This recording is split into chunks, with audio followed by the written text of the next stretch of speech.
Hello everybody, we are back again for another live stream just ahead of Christmas. I hope everybody is fine and playing around with Predator 3, and I wanted to play this sound also. Maybe you know this bass line if you're from the 80s.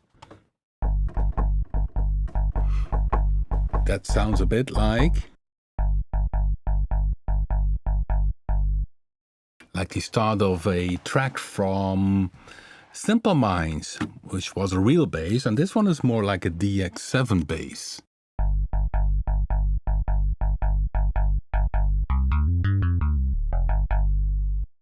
And the cool thing about this bass sound, essentially, it's of course subtractive synthesizer Predator 3, but it has the option, just like bit and also some of the other synthesizers, to modulate the other oscillator. If you go to the advanced panel, you can see oscillator 1 goes not into the filter, but it modulates.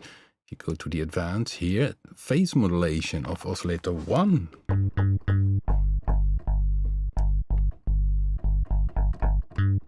Then you got this typical FM type of sounds. Okay. And of course I started with the TX81Z sound. Yeah, right. Get Browns. So I was playing the mellow notch. This one uses, it is very close to the mellow, but it uses an extra notch filter.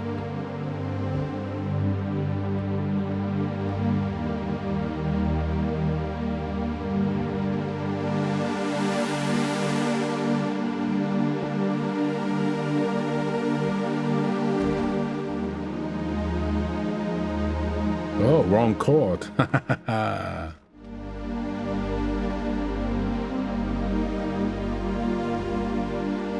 So this is the mellow notch carpet, which very combines two filters, but there's also a normal mellow patch. Let me see, this mellow carpet, which is essentially almost the same sound, but without the notch filter. The notch filter as second filter really makes this zzz in the sound. This is more mellow.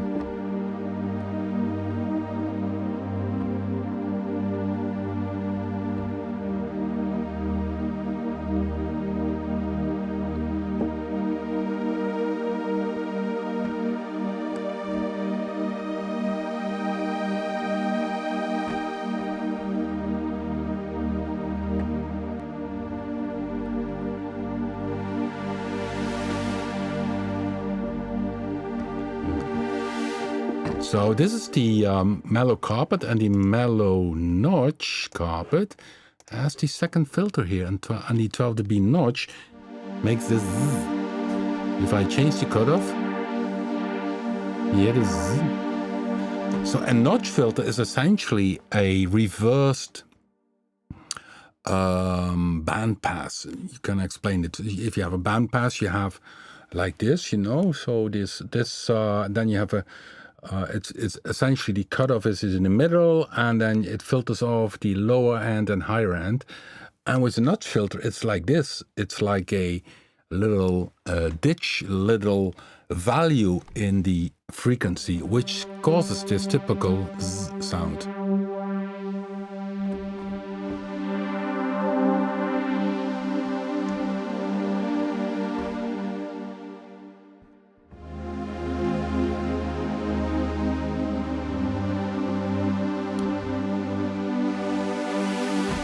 Okay, so I see some people joining in the chat room, and next week, the 30th of December, Ron Boots and myself will play live in Bochum in the planetarium. It's I think a few people in the chat room are visiting. Gert is visiting, and let me show you.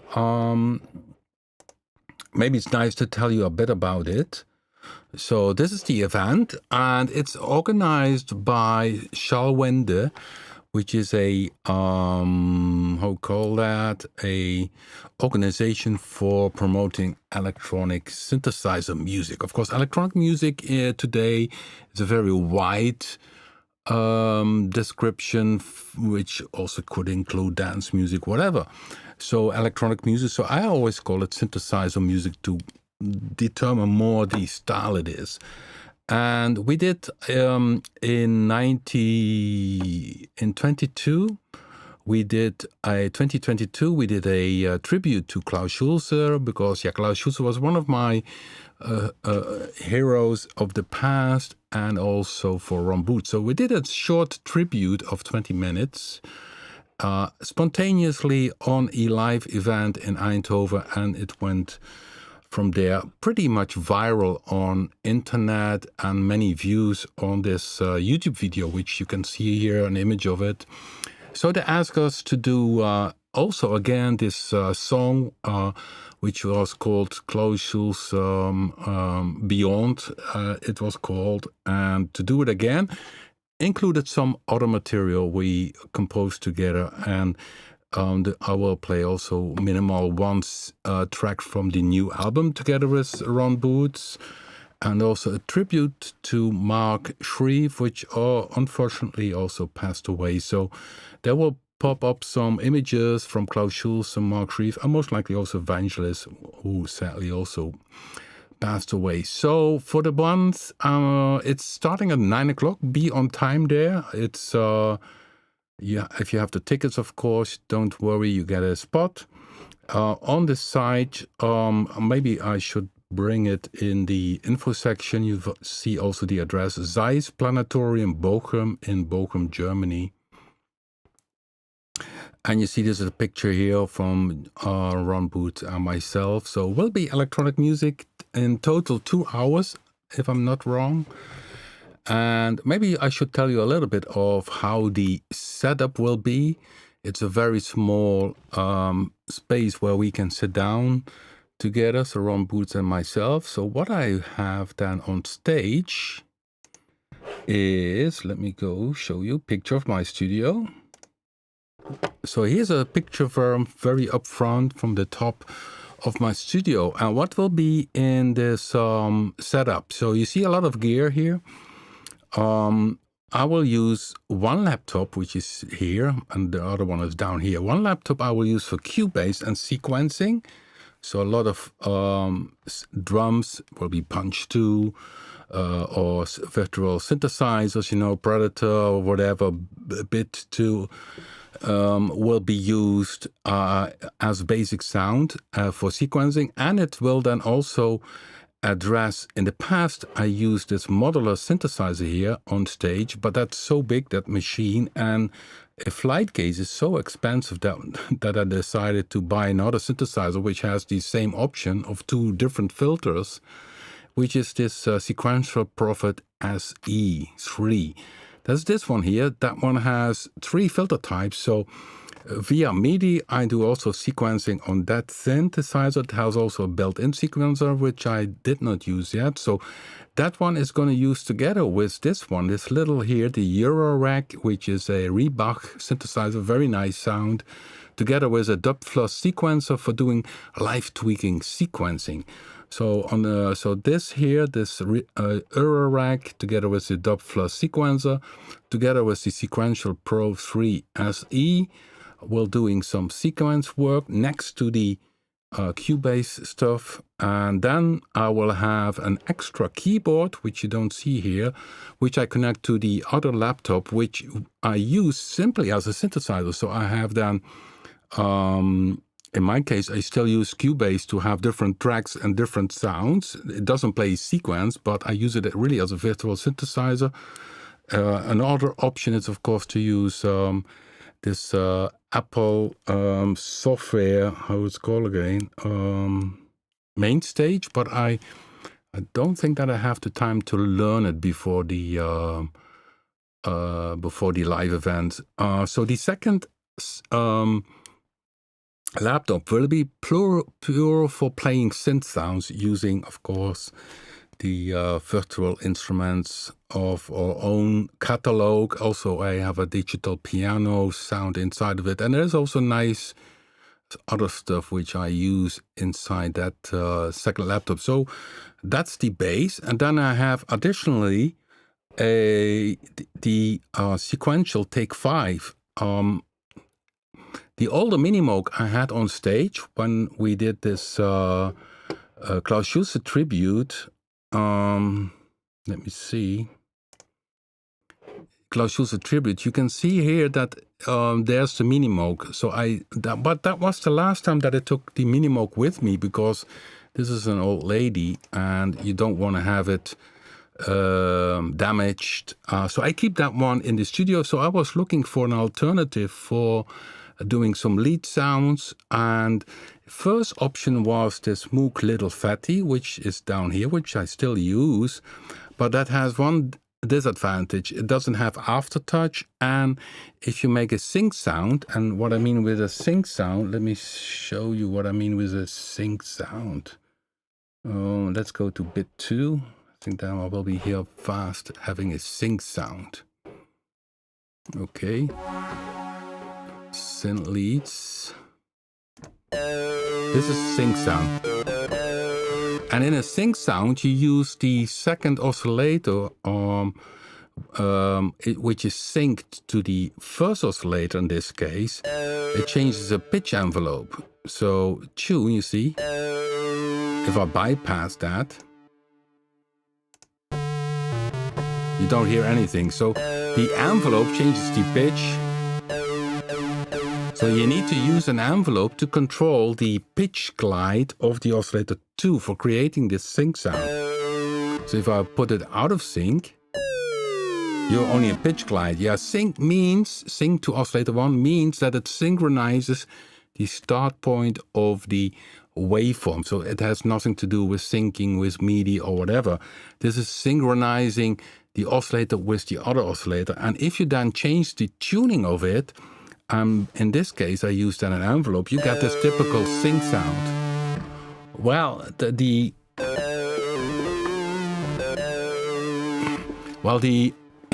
excuse me, the disadvantage of the little fatty is that you need to open the modulation wheel to address the envelope to the oscillator for creating the sync sound. So you would not have done any more vibrato. Of course, you can do it with the pitch bend. So that was a little bit of a downside of it. Although I must say, in terms of sound, it's really beautiful, very warm sound. I picked it purely, I think also because Bob Moog was involved in this one. You really see that it's very based on the Minimoog in terms of the layout, what you can do with it. But then, I heard the sequential take 5, which is a very compact synthesizer, which is then even 5 tones polyphonic. After that one, I heard it. I was totally convinced that should be my lead synthesizer for doing the lead sounds on stage, the Minimoog style lead sounds, for instance. So that's my setup. So essentially, then also I have the Korg Prophecy, which has some physical modeling sounds which I like, which I only get from the Korg Prophecy. So on stage, 2 keyboards, one for sequencing with Cubase. The other laptop is doing pure a synthesizer sound setup with a keyboard, MIDI keyboard, and then I have this sequential take 5 for doing some additional lead stuff, and then sequence material will be done with the sequential SE3, and then additionally some little tweaking done by the EuroRack ReBach stuff with the Dubflow sequencer. So it's a compact setup, and you see still some old material. Maybe you'll figure out what is this all in your studio. Well, this is a Roland SH5. I owned that one early 90s, sold it, and did regret it, but I could lucky enough I could repurchase it. Then you see my Jupiter 8 that also stays always at home now, of course. I purchased that in 1982, so it's already over 40 years in my possession. Then there is a Prophet 600, which is a very nice synth, which also could be an option to take that one on stage to do some stuff, but it's also very old and I keep it rather at home. Then there is this Waldorf M, which is a very nice wavetable synthesizer. You see down here the microwave, the Waldorf Pulse, then the microwave programmer for the microwave 1, the Orbit 3, Proteus 2000, you see. Then you see a complete control keyboard. On the right hand side you see my old Core MS-20 with the sequencer. Then you see here I have a JP08, so small Jupiter boutique range from Roland, which I also take on stage, by the way, to do some little effect sounds.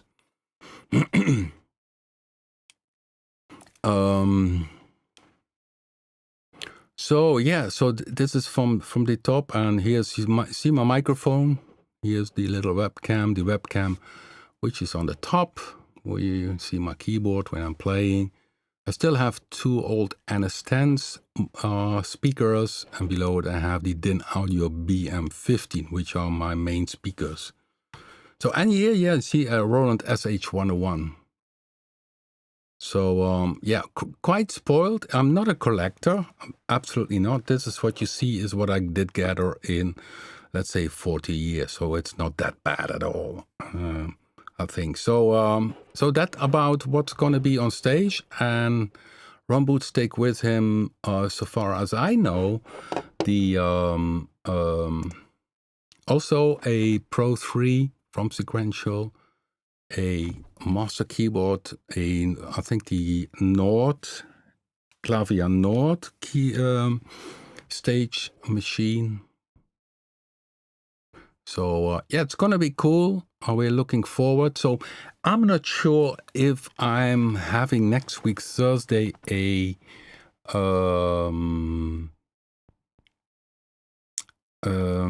another live stream, because I need to to rehearse everything for Saturday, the live event. So at that case, we catch up then next year. It sounds strange, isn't that? Okay, Nick B, any chance of a close-up shot of what is in your modular rack or the EuroRack? That's only the ReBach, 2 ReBach oscillators, ReBach high-pass filter, a ReBach low-pass filter, and 2 envelopes. Yeah. So I don't think you can see it on this image. If you go to my homepage, I think you can find a video about this ReBach. I think it's in YouTube, and then let me see, let us look here. So here you see this here on the right hand side, that's ReBach. I did a video. A friend of mine creates them. They're very nice, and that's cool that you tweak them live on stage, doing some.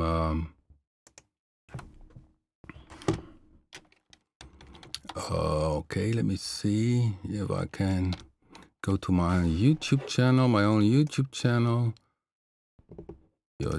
View channel. I think in the playlist, you need to go to Studio Papen, I think. Let me check to be sure. Okay, I'll get really some. Yeah, here. So in the playlist, Studio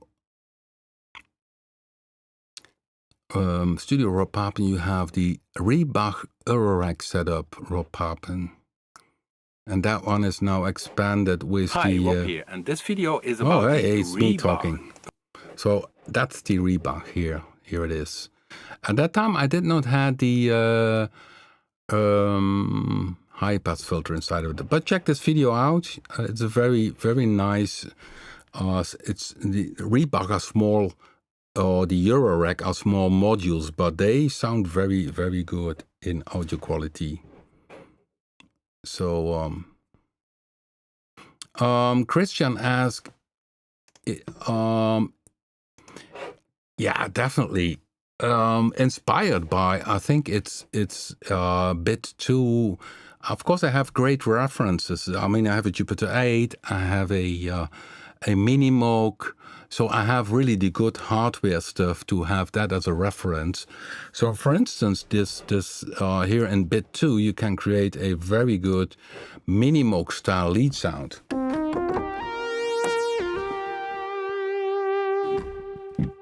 So I can, let me see if I can do that. Because I also have here, you hear this one? This is the take 5, you don't see it. Let me see if I can do some trick for you to show you how I approach. And in the take 5, I also programmed the preset myself, of course. It is. Okay, a bit stunned here.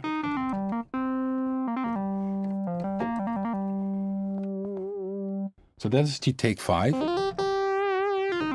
It uses the reverb from my laptop, by the way.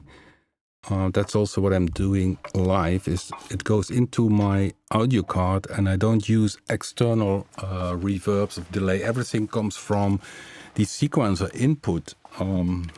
Maybe a bit. So this style of,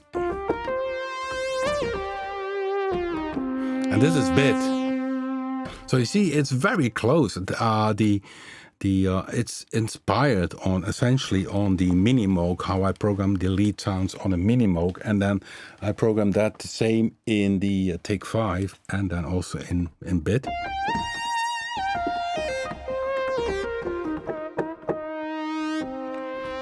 Yeah, and this is the Moog ladder filter. Filter type 1 is a Moog ladder filter.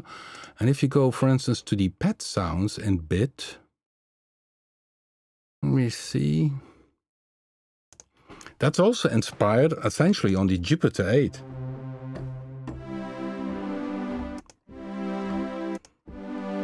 And this one's more brighter.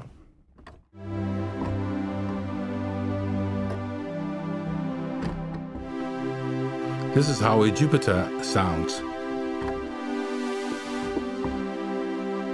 Of course, Jupiter has not originally a delay on board. And here you see I use 12 dB filter, because 12 dB filters are very nice for pet sounds, because they leave over more harmonics, which makes it a little bit more silky. So the same here if you go to the Predator 3. You see both 12 dB filters.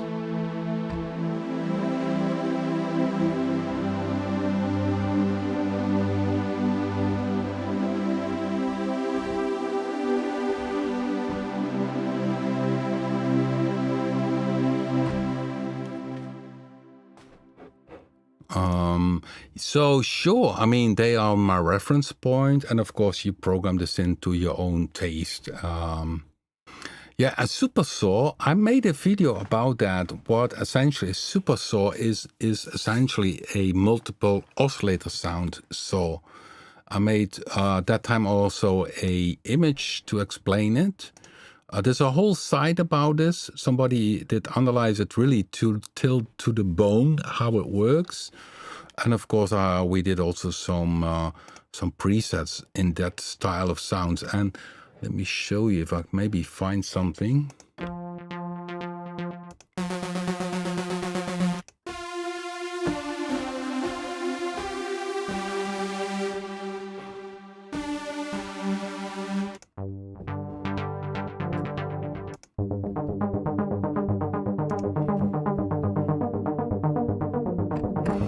So it's essentially, this one doesn't use a saw. This uses one oscillator. This is one oscillator. And if you open spread in our synthesizer, essentially it becomes a super saw. So what happens, instead of playing one oscillator, it creates a multiple oscillator, which means that the oscillator 1, in our case, one oscillator stays in the middle and the other two detune downwards and upwards.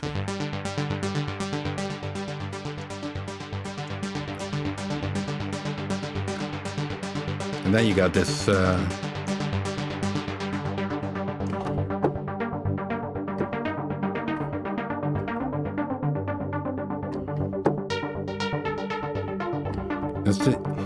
So essentially, if you have not a so that you also could say, okay, you simply use 3 oscillators and then simply say, okay, tune one a bit lower.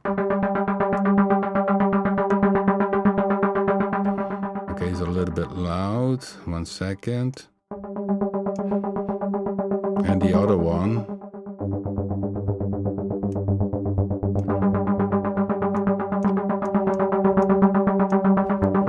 Then you also have a super saw.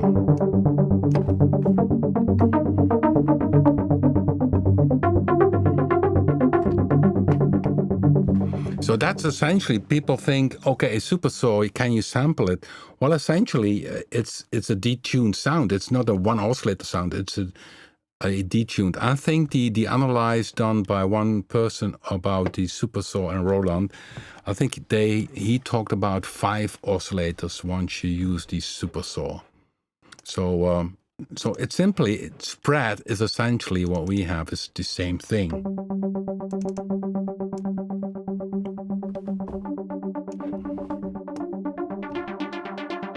Only here you cannot do it only on the saw, but you also can do it on the other waveforms, on the square.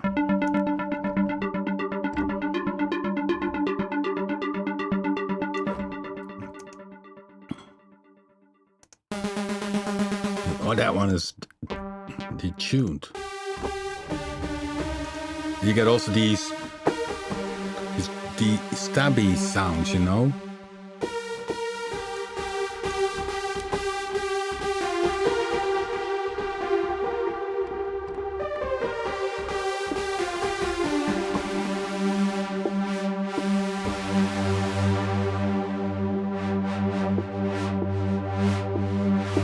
Yeah, what you can do here in Predator 3 is even stack more to use unison. Now, this doesn't even use unison. This one uses really have 3 oscillators active and all have spread, and this means that essentially when I hit one note, 9 oscillators are playing.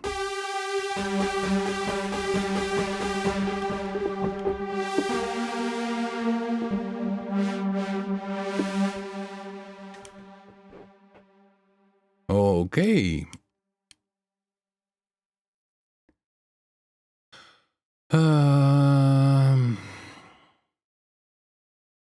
Would you be?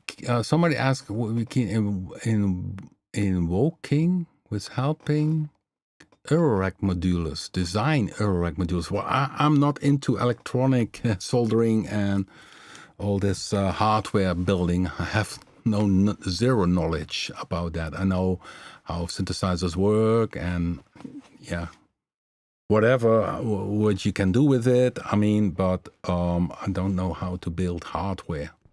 That's an all different story. Stella 53 will be a recording of the show in Bochum. Yes, we recorded on a portable Tascam, so we will record, of course, the audio. Sure. It seems to be very dark because it's a room, it's a round room, and they project star things in the dome. So we are on a very dark position in the on the stage. So I take with me little lights to read my synthesizers. Otherwise, things could go wrong. Of course, the laptops, they have the screen, and there you can see things going.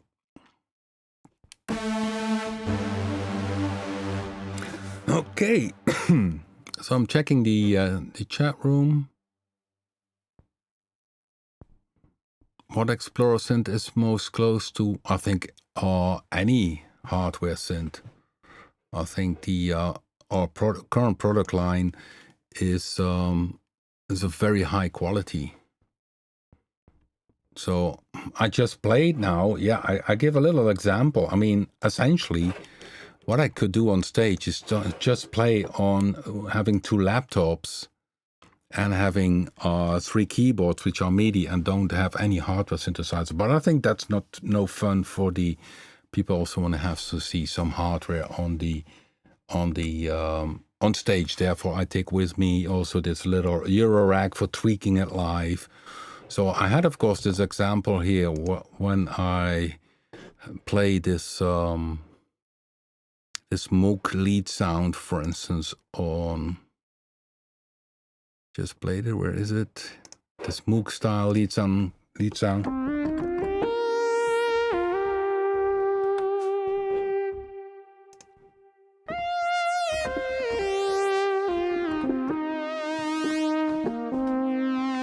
And I play now on the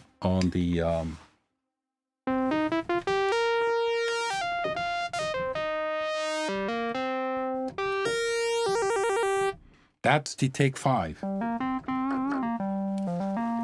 And so you see, it's and the take 5 uses, by the way, the RP reverb. It's not the building-in reverb because it's now in the rehearsal setup. So let me pick up again the so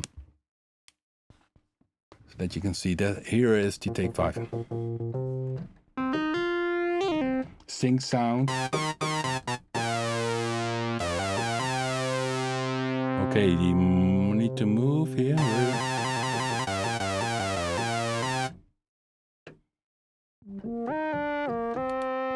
This is typical Moog sound which I create. So in terms of audio quality, yeah, you can do it easily with today's virtual instruments, but on stage it's simply nice to have also some hardware synthesizers. Okay, now okay. So this is T and this is bit.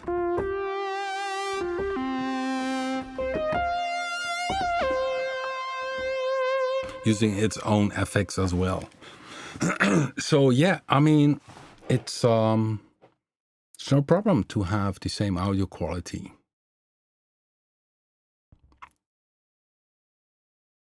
Yeah, on the next or the 30th, the Saturday before New Year, there is also a little stand.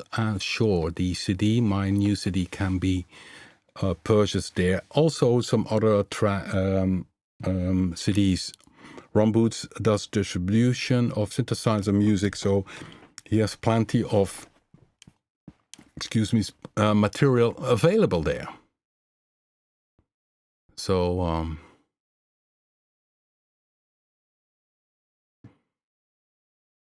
yeah. Okay, I'm checking the chat room because that pretty goes fast. So somebody, yeah, and then of course, yeah, with sounds coming from a Blue 3, of course, yeah, a bit of analog is easy doable with real analog sound. So if I say bit sound is of course not a problem, but yeah, with Blue 3 you go beyond what is possible with current hardware. If you would have Blue 3 as a hardware with really good audio cards built in, good processor, a user interface, it would be costing between 4,000 and 5,000 euros. And then people would ask, oh, is it then the same sound as Blue 3 if I have a good computer with a good audio card? And then I need to say, yes, it is the same. So, and of course with Blue 3, because of the built-in samples, you do all kind of different other things. You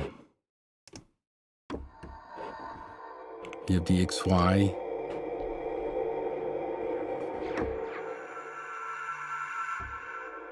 So, yes, the options inside of this goes beyond any hardware. Pizzicato, by the way, is also very nice in Blue 3.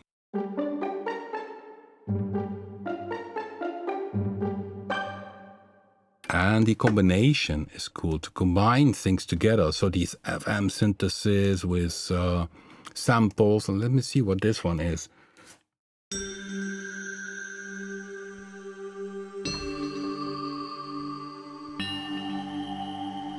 This uses essentially only samples which are built in. So this bell sound, it's a bell, finger bell, sampled. Then you hear that the choir type of sound, a kind of metal thing. And you see the XY move. So that's recorded. So this is using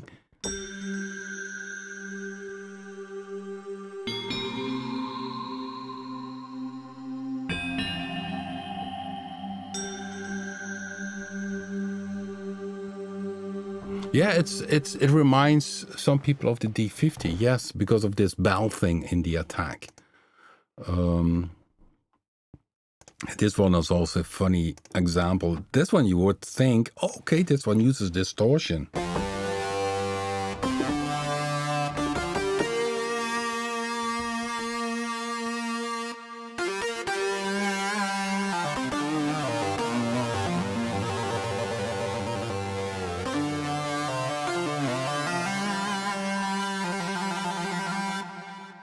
Yeah, you think it's distortion, but there's no distortion used. You see FX, chorus, and stereo delay, that's it. What happens here, it uses FM synthesis. You see 3 modulates 4, 4 and 5 modulates 6. So what happens is that these oscillators 3, 4, and 5, using the sinus waveform, modulate 6. And instead of the classic sinus waveform, which you will see in an FM synthesizer, so then you got this. So this would be,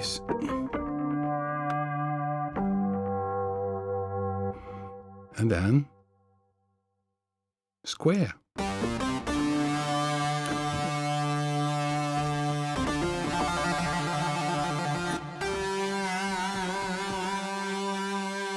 So that's essentially the cool thing about Blue 3. It goes beyond the classic FM synthesis.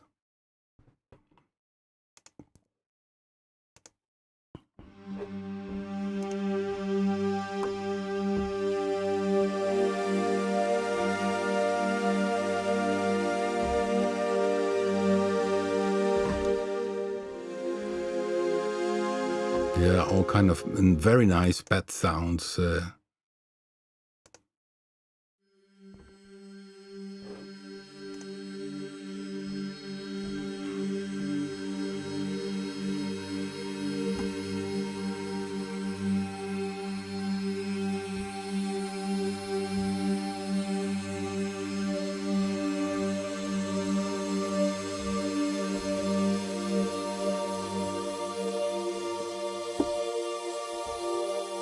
Yeah, this is a really good example of using FM synthesis. You see, 3, 4, and 5 modulate 6. So if I shut 6 down, you don't hear anything. And 6 go out, it goes out to the FX1. This is really FM. And this one is combined with a choir.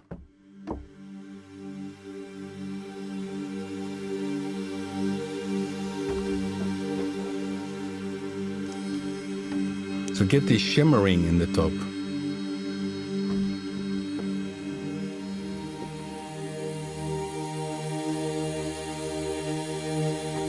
Yeah, it's of course the case that Blue 3 is a little bit harder on the CPU, which is logic. We focus really on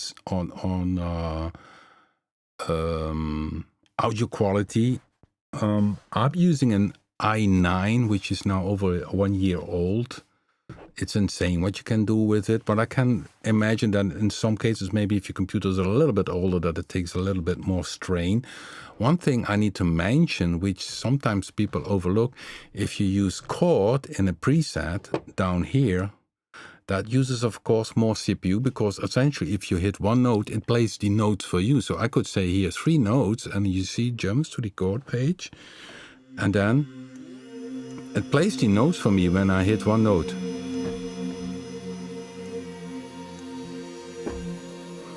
With these kind of sounds, sometimes there's a little bit of strumming time, which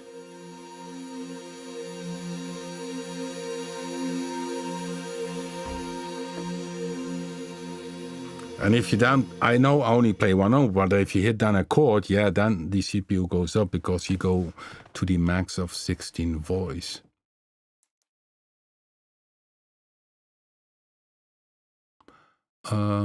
Example of cross modulation of two oscillators in Blues 3. Yeah, essentially, the cross modulation has, let's see if I go default. So it depends on the algorithm. For instance, I can take a simple algorithm here. Let me see what I can pick. 5 modulate 6. Okay, here we go. Oscillator 6 goes dry, so no FX. Oscillator 5 modulates it. So oscillator 5 doesn't go to an output, but goes, here, see, destinations, oscillator 6. Now the mode is phase modulation, which is here. So, or you can say also ring modulation,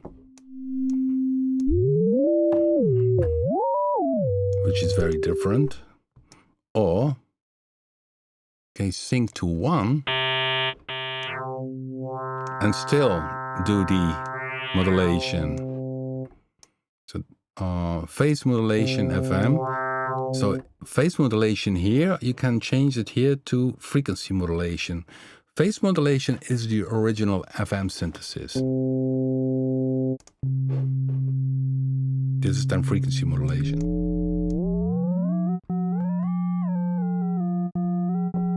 You see, I mean, Yamaha did call it FM synthesis, but it's phase modulation, because that's far more effective.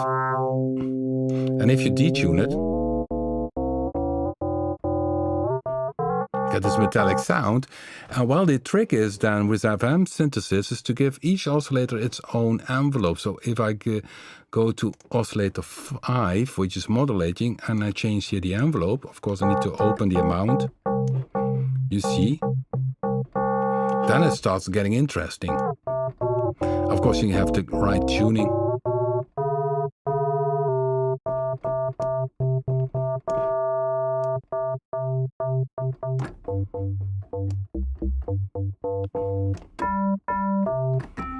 Yeah, and then you could say, oh, do another oscillator modulating.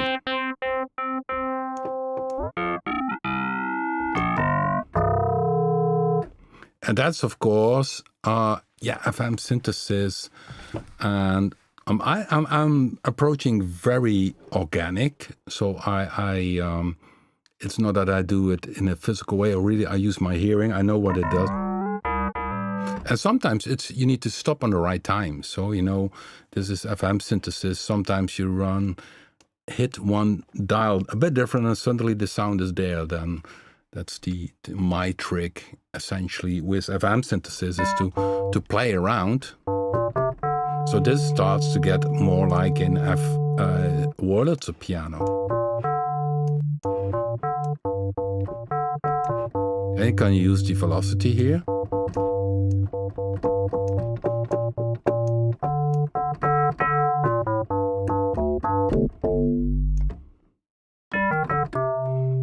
So that is FM synthesis, and of course the options are tremendous from that perspective. And of course, that's what we notice with Blues 3. Most people use mainly the presets because it's so deep. You can do so many things.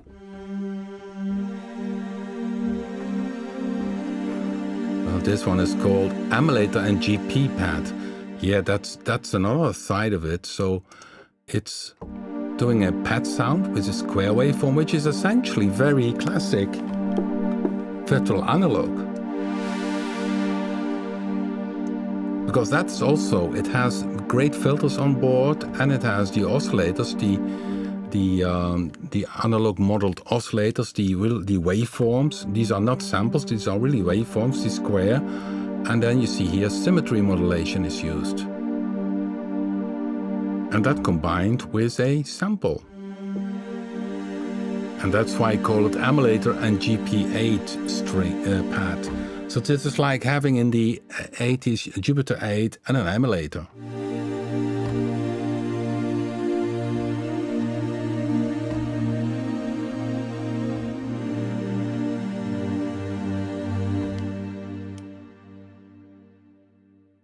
Cross modulation. Well, cross modulation essentially, Stella 53 is asking it.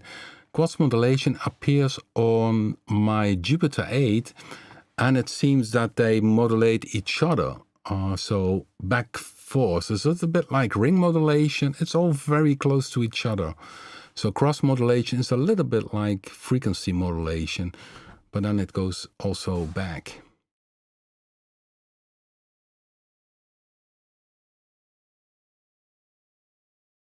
Okay, guys. So I'm talking. What? We have some cool news. A nice demo for you too. We have one of Tom Aldrich, which is suitable for the time of the year. We're gonna play that one, and the from Tom Aldrich I also will upload tomorrow, Friday, on Facebook. And the other one, which I linked also in the description box, is from a Barry Gardner, and he uses this demo, very cool demo. Let me see. I think he's up to 60 in total, albino 3. Yeah, hopefully Barry is in the chat room. Yeah, Barry is there. So maybe you could explain a little bit more in the chat room. And it's all albino 3 Legend with a little bit acoustic drums, from what I understood. So give it a thumbs up. Also in the video from Barry Gardner. So check the link in the info section. I linked this YouTube video, spread it, because this is very cool. It's and Barry, we played also another demo of him, I think a few weeks ago. He also does mastering in England. Check out also his blog and homepage. So let's play it. This is called Silver Light Value. 80 times raw Papen albino 3 Legend instances as one synth challenge.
Yeah, thank you, Barry. Very, very nice. And as you can see, the gang liked it in the chat room. So, yeah, as mentioned in the chat room, give it a thumbs up, guys. Oops, that was me. Sorry for that. Autoplay was on. So give Harry a thumbs up for this video. Track in the description is in the info section. Yeah, you can find it. So, yeah, very nice. 80 times used, of course, not all at once, but shared over the whole track. So, good, guys. Next week, I'm not sure if I'm doing a live stream because I need to rehearse for the concert, the 30th of December in Bochum together with Ron Boots. But if I have the time, of course, I will appear 8 o'clock, same time again on the Thursday. And otherwise, guys, I wish you a great holiday season. Enjoy a quality time. And then we would, if I not appear next Thursday, we catch up then next year. And of course, for the ones which I'm going to meet Saturday, the 30th of December. Yeah, looking forward meeting some people from the chat room in this concert in Bochum. Would really be nice. So thanks for watching. And we go out today with a very good theme for this evening ahead of Christmas. A lovely version done by Tom Aldrich. The track Do You Hear What I Hear by Tom Aldrich. I guess you all will recognize it, which song it is, and all done using the Explorer bundle.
Thanks, Tom. Bye-bye, guys. Have a great time and see you the next time. Bye.